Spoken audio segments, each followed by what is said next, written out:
ಇಲ್ಲಿ ಪ್ರತಿ ತಿಂಗಳು ಕೂಡ 2,000 ರೂಪಾಯಿನ ಪಡ್ಕೋತಿದ್ರಾ? ಹಾಗಾದರೆ ಈ ಒಂದು ಹೊಸ ರೂಲ್ಸು ರಾಜ್ಯ ಸರ್ಕಾರದ ಕಡೆಯಿಂದ ಬರ್ತಿದೆ. ಇದನ್ನ ನೀವೆಲ್ಲರೂ ಕೂಡ ಫಾಲೋ ಮಾಡಲೇಬೇಕಾಗುತ್ತೆ. ಇದನ್ನ ಯಾರು ಫಾಲೋ ಮಾಡಿರ್ತೀರಾ ಅವ್ರಿಗೆ ಮಾತ್ರ ಇನ್ನು ಮುಂದೆ ಗೃಹಲಕ್ಷ್ಮಿ ಹಣ 2,000 ರೂಪಾಯಿ ಬರೋದು ಕಂಟಿನ್ಯೂ ಆಗುತ್ತೆ. ಏನು ಕೂಡ ಸಮಸ್ಯೆ ಇರಲ್ಲ. ಯಾಕೆ ಈ ಒಂದು ಹೊಸ ರೂಲ್ಸ್, ಏನು ಹೊಸ ರೂಲ್ಸ್ ಬಂದಿದೆ ಎಲ್ಲನೂ ಕೂಡ ನಿಮಗೆ ಡೀಟೇಲ್ ಆಗಿ ತಿಳಿಸ್ಕೊಡ್ತೀನಿ. ಈ ಒಂದು ವಿಡಿಯೋ ಕ್ಲಿಯರ್ ಕಟ್ಟಾಗಿ ಗೊತ್ತಾಗಬೇಕಂದ್ರೆ ಕೊನೆವರೆಗೂ ಕೂಡ ನೋಡಿ.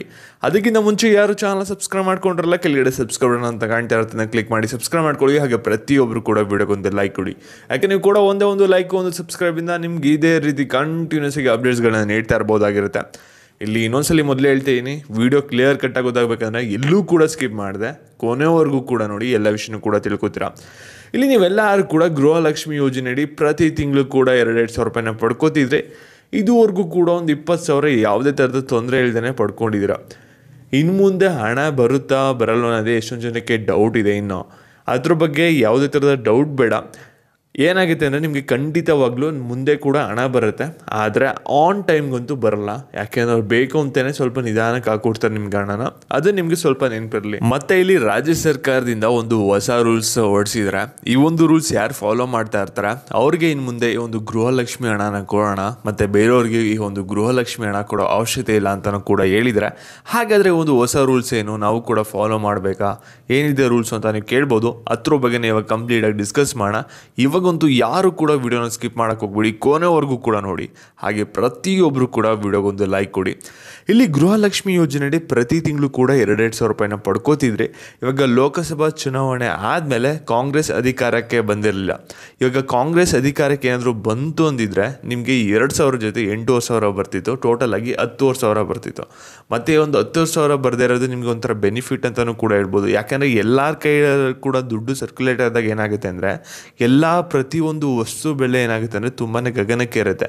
ಇವಾಗ ನೀವು 100 ರೂಪಾಯಿಗೆ ಒಂದು ತರಕಾರಿ ತೊಗೋತಿದ್ರೆ ಅದನ್ನೇ ನೆಕ್ಸ್ಟ್ ನಿಮಗೆ 500 ರೂಪಾಯಿ ಆಗ್ಬೋದು. ಆ ರೀತಿ ಆಗೋ ಚಾನ್ಸಸ್ ಕೂಡ ಇರುತ್ತೆ. ಅದಕ್ಕೋಸ್ಕರ ನಿಮಗೆ ಈ ಥರ ಪಾಸಿಟಿವ್ ಅಂತಲೇ ಅಂದ್ಕೊಳ್ಳಿ ಒಂದು ಮಹಾಲಕ್ಷ್ಮಿ ಯೋಜನೆ ಬಂದಿಲ್ಲದೆ ಇರೋದು ಒಂದು ರೀತಿ ನಿಮಗೆ.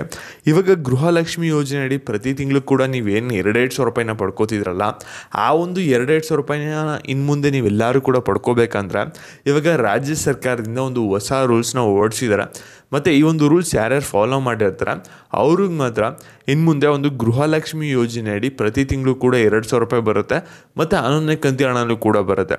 ಈ ಒಂದು ರೂಲ್ಸ್ನ ಯಾರು ಫಾಲೋ ಮಾಡಿರಲ್ಲ ಅವ್ರಿಗೇನಾಗುತ್ತೆ ಅಂದರೆ ಪ್ರತಿ ತಿಂಗಳು ಕೂಡ ಯಾವುದೇ ಥರದ 2,000 ರೂಪಾಯಿನೂ ಕೂಡ ಬರಲ್ಲ. ಇನ್ನು ಮುಂದೆ ಹಣ ಬರೋದೇ ಸ್ಟಾಪ್ ಆಗುತ್ತೆ. ನಿಮ್ಗೆ ಆಗಲೇ ಮೊದಲೇ ಹೇಳಿದೆ, ಈ ಒಂದು ಎಲೆಕ್ಷನ್ ಎಲ್ಲ ಆದಮೇಲೆ ನಿಮಗೆ ಯಾವುದೇ ಥರದ ರೂಲ್ಸ್ ತರ್ಬೋದು ಅಂತ. ಸೇಮ್ ಅದೇ ರೀತಿ ಏನು ಮಾಡಿದ್ದಾರೆ ಅಂದರೆ, ಇವಾಗ ಗೃಹಲಕ್ಷ್ಮಿ ಯೋಜನೆಯ ಹಣ ಯಾರ್ಯಾರು ಪಡಿತಾ ಇದ್ದಾರಲ್ಲ ಅದರಲ್ಲಿ ಯಾರು ನಾನ್ ಫಲಾನುಭವಿಗಳು ಇರ್ತಾರಲ್ಲ ಅವ್ರನ್ನೆಲ್ಲರನ್ನೂ ಕೂಡ ಎಲಿಮಿನೇಟ್ ಮಾಡೋಕ್ಕೆ ಈ ಒಂದು ಗೃಹಲಕ್ಷ್ಮಿ ಯೋಜನೆಯಿಂದ ಹೊಸದಾಗಿ ಅಪ್ಲಿಕೇಶನ್ಸ್ ಎಲ್ಲನೂ ಕೂಡ ತಿರ್ಗಾ ರೀವೆರಿಫೈನ ಮಾಡ್ತೀವಿ ಅಂತ ಹೇಳಿದರೆ, ಆ ಒಂದು ಅಪ್ಲಿಕೇಶನ್ ವೆರಿಫೈ ಮಾಡೋ ಸಮಯದಲ್ಲಿ ಯಾರ್ದಾರ್ದು BPL ರೇಷನ್ ಕಾರ್ಡ್ ಇರಲ್ಲ ಮತ್ತು ಯಾರು ಫೇಕ್ ಡಾಕ್ಯುಮೆಂಟ್ಸ್ನ ಕೊಟ್ಟಿದ್ರೆ ಅವ್ರದ್ದೆಲ್ಲರನ್ನೂ ಕೂಡ ರಿಜೆಕ್ಟ್ ಮಾಡ್ತೀವಿ, ಅವ್ರಿಗೆ ಹಣ ಬರಲ್ಲ ಅಂತ ಹೇಳಿದರೆ. ಇದೆಲ್ಲ ವೆರಿಫೈ ಆದಮೇಲೆ ನಿಮಗೆ 2,000 ರೂಪಾಯಿ ಬರೋದು ಕಂಟಿನ್ಯೂ ಆಗುತ್ತೆ. ಮತ್ತು ಈ ಒಂದು ವಿಡಿಯೋನ ಗೃಹಲಕ್ಷ್ಮಿ ಹಣ ಪಡಿತಾರವ್ರಿಗೆ ಪ್ರತಿಯೊಬ್ಬರಿಗೂ ಕೂಡ ಶೇರ್ ಮಾಡಿ. ಮತ್ತು ಇದೇ ರೀತಿ ಅಪ್ಡೇಟ್ಸ್ಗಾಗಿ ಚಾನಲ್ನ ಸಬ್ಸ್ಕ್ರೈಬ್ ಮಾಡಿ.